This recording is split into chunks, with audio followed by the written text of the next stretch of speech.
BJP में इस समय संगठन चुनाव चल रहा है। पार्टी का दावा है कि 26 जनवरी तक वो राष्ट्रीय अध्यक्ष का चुनाव करा लेगी। यानी बीजेपी को नया राष्ट्रीय अध्यक्ष इसी महीने मिलने वाला है।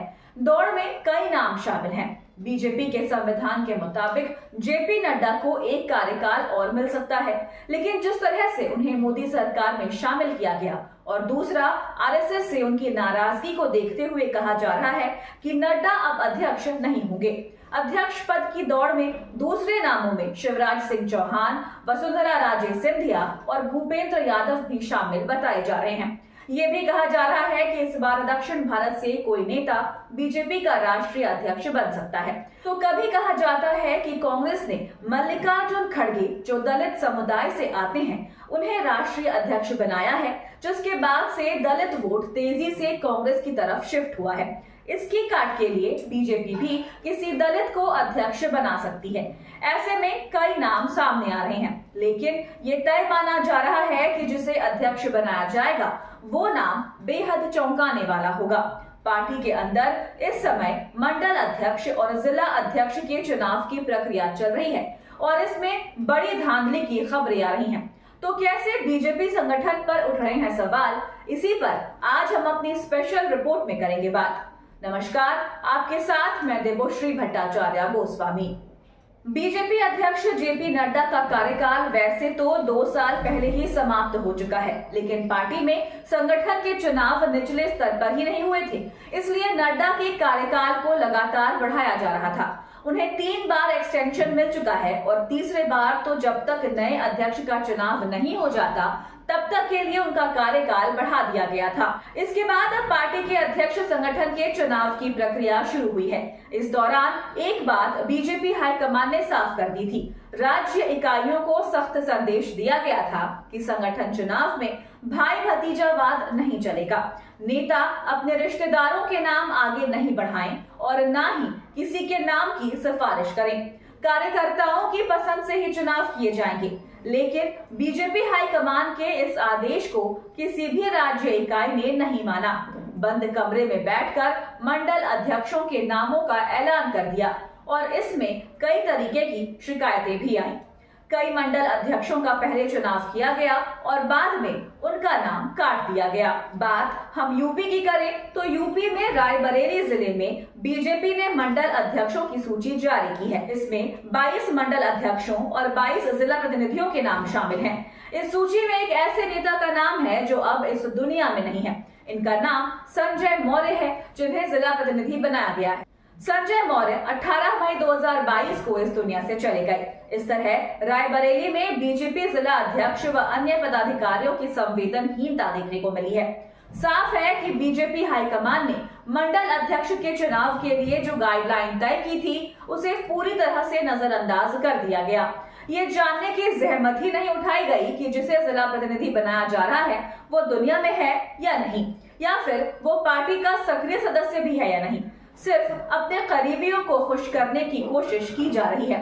लिस्ट में संजय का नाम आने के बाद लोग कह रहे हैं कि बड़ी बड़ी गाड़ियों में घूमने वाले भाजपा के जिला अध्यक्ष और उनके पदाधिकारी ये तक पता नहीं लगा पाए कि उनका कोई नेता अब इस दुनिया में नहीं रहा और उसे बना दिया जिला प्रतिनिधि। मंडल अध्यक्षों और जिला प्रतिनिधियों का ऐलान बीजेपी प्रदेश कमेटी की तरफ से किया गया है। इस लिस्ट में संजय मौर्य को मिली जिम्मेदारी चर्चा का विषय बनी हुई है।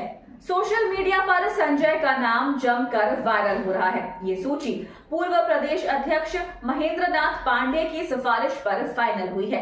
जिले में मंडल अध्यक्ष चुनाव की जिम्मेदारी राकेश मिश्रा के पास थी।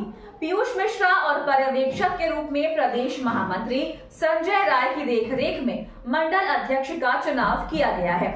मंडल अध्यक्ष के पद पर जातीय आधार पर समीकरणों को खूब साधने की कोशिश की गई है। इसमें विधानसभावार जारी लिस्ट में पार्टी की तरफ से यादव बिरादरी को दरकिनार किया गया।